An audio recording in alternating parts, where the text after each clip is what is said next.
Le grand direct de la santé. On est toujours avec Elisabeth, justement, avec le docteur Jean-Michel Cohen, Sabrina Philippe. Qu'est-ce qui est drôle?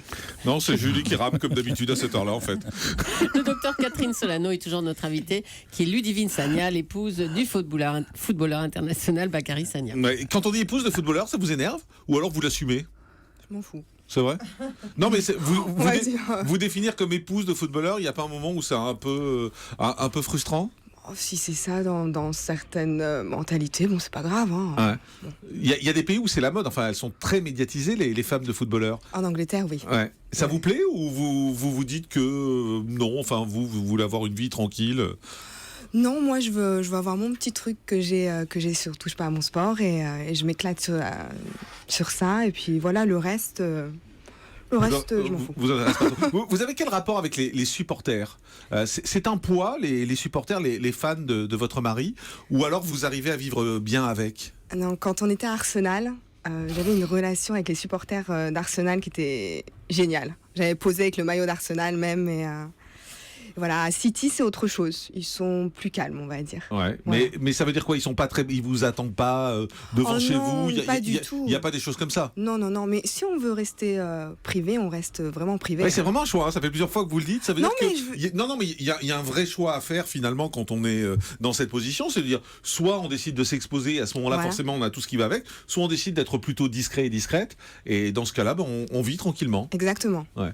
Justement, on va en parler avec vous, Sabrina Philippe. Vous êtes psychologue. On va parler du supporter. D'abord, un vrai supporter, c'est quoi? C'est quelqu'un qui a une passion, bien évidemment, pour le football, mais aussi qui veut appartenir à une communauté. Et cette communauté tourne autour du football. Et ça, c'est très important parce qu'ils vont partager des rites communs aussi, et des événements, et des façons, enfin, des chants, et bien évidemment. Donc, tout un ensemble de règles, en fait, qui vont les regrouper, qui vont les unir. Et c'est très important aussi pour les équipes d'avoir des supporters, puisque c'est eux qui font vibrer aussi les stades. Donc, c'est fondamental aussi pour les joueurs d'avoir ces supporters. Et pourquoi, en général, on se retrouve tous derrière notre équipe de France? Alors, c'est parce que, justement, et ça c'est très important, on a cette cohésion nationale, et c'est bien ce soir, justement, qu'on va avoir tous cette cohésion, on va tous être français ce soir, et tous être derrière cette équipe, et ça c'est fondamental aussi pour notre morale, parce que dans, justement, des temps agités, comme on en a eu entre les grèves, les intempéries, on a besoin de cette cohésion, on a besoin de se retrouver tous unis par la même chose. Vous voulez dire qu'il y a des bienfaits de l'euro? Il y a des des bienfaits psychologiques. Bien sûr, il y a des bienfaits. Et notamment dans ces bienfaits aussi, il faut bien comprendre que le football d'ailleurs est très particulier pour ça, parce que le football met bien en scène, quelque part, notre société et aussi le monde du travail. C'est-à-dire qu'il faut travailler, il y a l'esprit d'équipe, il y a l'esprit aussi individuel, bien évidemment. Il y a le facteur chance qui existe aussi dans la vie, donc c'est une bonne représentation de notre vie et de la société et du monde du travail. Mais il y a aussi un autre facteur, c'est que ça nous permet de mettre en scène nos émotions. En fait, chaque personne qui va se retrouver devant un match va pouvoir avoir de la joie, de la colère, de la tristesse, et de pouvoir partager cette émotion.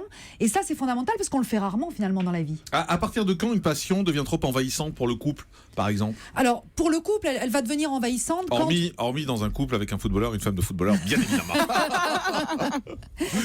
Ça va devenir envahissant quand l'autre se sent délaissé, tout simplement. C'est-à-dire que quand, finalement, cette passion prend tellement le dessus qu'il ne peut plus y avoir de partage autre, donc dans d'autres activités, dans d'autres loisirs, ou voire même l'intimité, on en parlera avec Catherine peut-être tout à l'heure, mais voilà, c'est quand là, vraiment ça devient beaucoup trop envahissant, que le couple ne partage plus qu'autour de ça, donc finalement la passion devient un ennemi pour l'autre.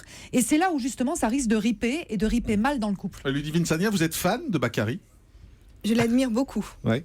Je suis pas fan, mais je l'admire beaucoup et j'ai besoin de l'admirer. C'est important pour vous dans la relation, en fait?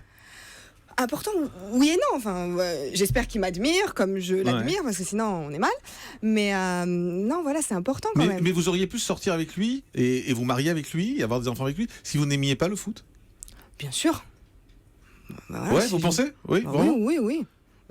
Parce que lui, enfin, quand on est un passionné comme il est lui, forcément c'est important le foot, il a besoin de le partager. C'est important, mais il va pas me dire tu viens au match, c'est plutôt non, si tu as envie de rester à la maison, il n'y a pas de problème. Vous êtes rencontrés très jeune en plus, je crois. Oui, j'avais 14 ans. Ah oui.